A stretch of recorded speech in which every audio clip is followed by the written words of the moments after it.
That was the feature. This is the sprint at Silverstone, a festival of motorsport, a full to the brim and overflowing event, an occasion that produces many memories and draws thousands back many times. You're watching FIA Formula 2, the 7th round, and 3, 4, 5 red lights at Silverstone. They go out immediately and we're underway for the sprint race. Not a wheel spin for Ilott, and the lead belongs to Louis Delatraz, who's racing Aitken, who's up from 4th to 2nd. De Vries maintains 3rd place. Nightmare start, and Aitken might be about to go from 4th to 1st. He's certainly going to risk it, and it's defensive move there, and the lead belonging to Louis Delatraz. De Vries has 3rd position, but they're going almost 3 wide there. Delatraz in P1, then here comes De Vries putting pressure on for P2. Ilott fading to 4th position as they go onto the Wellington straight. There's a car off the road, sets a camera off the road in the background. Here comes Nick De Vries looking to make amends after a difficult day yesterday as they go into Brooklands. Can De Vries take 2nd place? Can he get it slowed down? He can. That is a really tidy move, but it's not over yet. Here comes Jack Aitken. Great start for him. He was up to 2nd at one point. He's now fallen to 3rd. And so much confidence for De Vries to go round the outside in Brooklands, but it's definitely not over as Aitken challenges him down the outside into Cops Corner. It's going to be difficult to go round the outside there, my friend. Oh, it is so committed considering how cold the tyres would be. He's now got the inside line side by side into Maggotts they go, and De Vries wins that battle for the moment, but they're very close to wheel in nearly every corner. Ilott has stabilised in 4th place. He will be pleased with the way what happened at the start, because this was pretty dramatic. You can see Aitken in 4th position. Delatraz is going to go straight up into the lead in the blue car. Here's the orange car for Aitken, straight up to 2nd. He would lose that position. Ilott, the big loser, down to 4th. Yeah, a lot of wheel spin for Ilott off the pole position spot. The P2 position is absolutely magical, isn't it? Just as it was yesterday.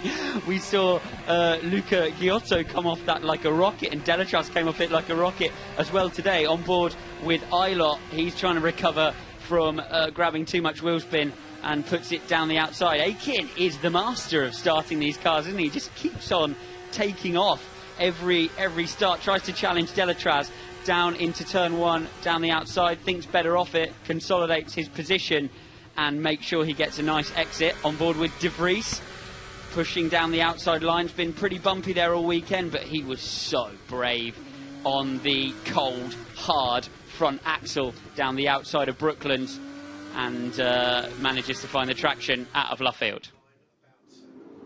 And off the road there, but the battle's still going on in the midfield. Ilott, just no confidence at the moment. Matsushita has already made up 3 places. Giotto, able to get past him though. He was trying to make up a 4th in the race so far. Giotto getting around the outside. Our race winner yesterday is up to 6th. And now applying pressure, Mick Schumacher trying to get past as well. Matsushita, and then the fellow rookie of Guan Yu Zhou, who's trying to send it to the inside. That was close to contact, and they all got away with it. It is frantic because they know it was so difficult to overtake yesterday. Guan Yu Zhou trying to go around the outside. This would be audacious, and it is. It's all about the power. Schumacher isn't out of this one. The 2 rookies side by side. Ferrari Academy on the left, Renault Academy on the right. Who blinks first? It's Guan Yu Zhou who has to yield. We've got a spinner. It's like Giuliano Alesi who's gone round after a really tough day yesterday with the unsafe release. We've got a safety car deployed, which is bad news. We'll see that on the screens in a moment, but that's the word from the pit wall at Trident. Thank you, Rosanna. Here we go then. This is the restart. Louis Delatraz has taken the lead. Can he keep it? We saw how brave De Vries was on those cold tyres earlier on. Extremely brave when you consider that he lost a lot of points yesterday in the championship. Okay, Bernd Mailander back in the pits. Remember, you cannot overtake until the start-finish line on a safety car restart this year. And so Delatraz will wait, and then he will choose the time to drop the hammer and take us back to green flag racing conditions. The Swiss driver brings us over the line, and pretty tiny restart for him. Yesterday we're seeing, Aitken with the opportunistic move, and that's really nicely done by the British driver. Contact there from De Vries as he tried to come back side by side through turn number 5.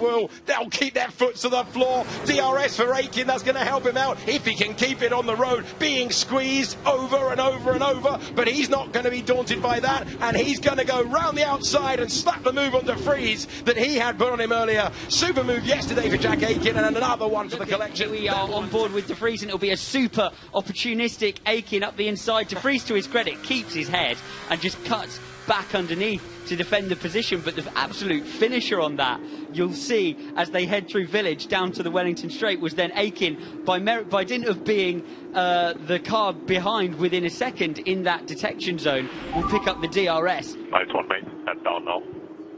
And he'll be able to go. Recently resurfaced, of course, still so much more slippery than the rubbered-in line, even after pretty much a full weekend of activity here. And burning off the fuel, though. That rain seems to be getting more intense. Nicholas Latifi going defensive. Luca Giotto searching for the karting line around the outside. That was a super move from Luca Giotto, like a rocket, up to 5th place. And that is how you do it. It's not over yet, though, is it? Down into the Vale.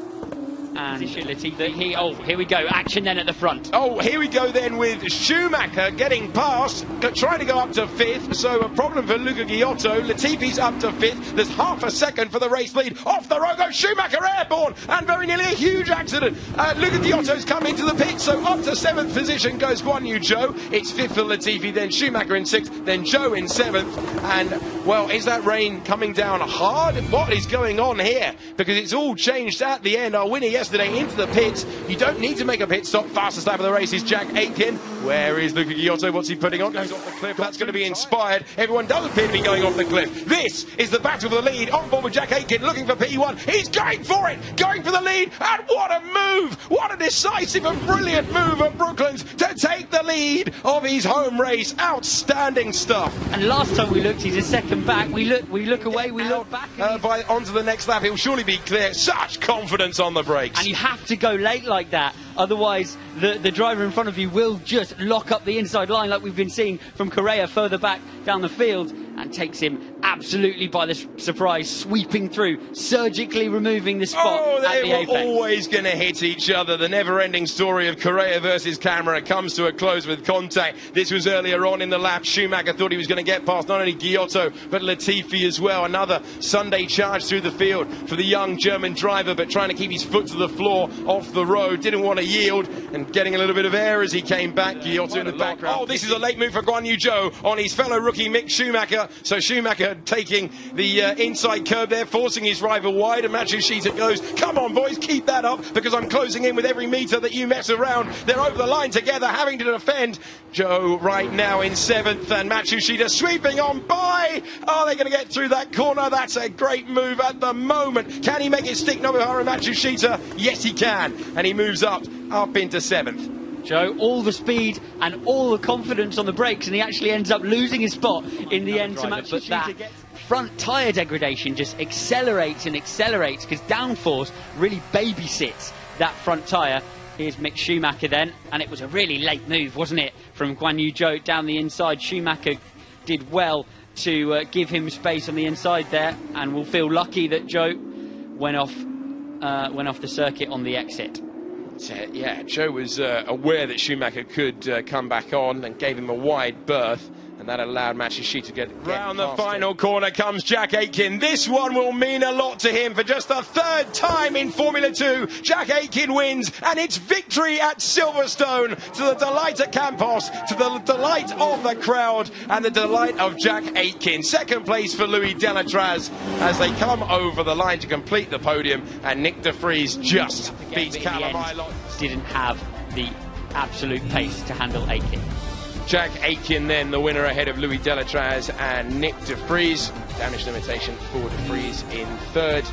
Louis Delatraz stuck with that personal best of 2nd, but he'll come back another day. Callum Ilott could not find a way past. He will finish 4th behind I should say, Nicholas Latifi, Mick Schumacher, Nobuharu Matsushita, and Guan Yu Zhou completing the point scorers. Then came King and Correa. You can see Jack Aitken getting those 2 bonus points for fastest lap. 11th was Hubert ahead of Mazepin, Maini, Boccolacci, Luca Giotto with that puncher which dropped him out of the